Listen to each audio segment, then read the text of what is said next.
ஒரு பெண்ணுடைய கவர்ச்சியோ ஒரு பெண்ணுடைய ஹராமான தொடர்போ வந்துருச்சுன்னா உங்களுடைய பாதை தடுக்கப்பட்டு அதை நோக்கி போகாதீங்க. அல்லாஹ் இது மூல பெண்களை கொண்டு சோதித்தால் அல்லாஹ் நினைவு கூறும். ஹலாலா அதை நோக்கி போகும், ஹராமா அதை விட்டு ஒதுங்க.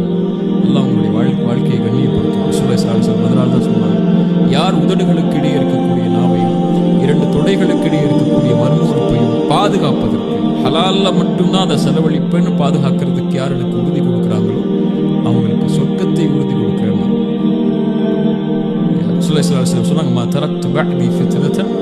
எனக்கு பிறகு ஒரு சோதனையாக ஒன்றை விட்டு செல்லவில்லை, உங்களை வழிகெடுப்பதற்காக பெண்களை தவிர. மஹரம் இல்லாத உங்களுக்கு அனுமதிக்கப்படாத பெண்களுடைய கவர்ச்சியின் மூலமாக தான் அல்லாஹ் உங்களை சோதிப்பான். ஆணுக்கு அலங்கரிக்கப்பட்ட காரியங்கள்ல முதலாவது பெண் தான்.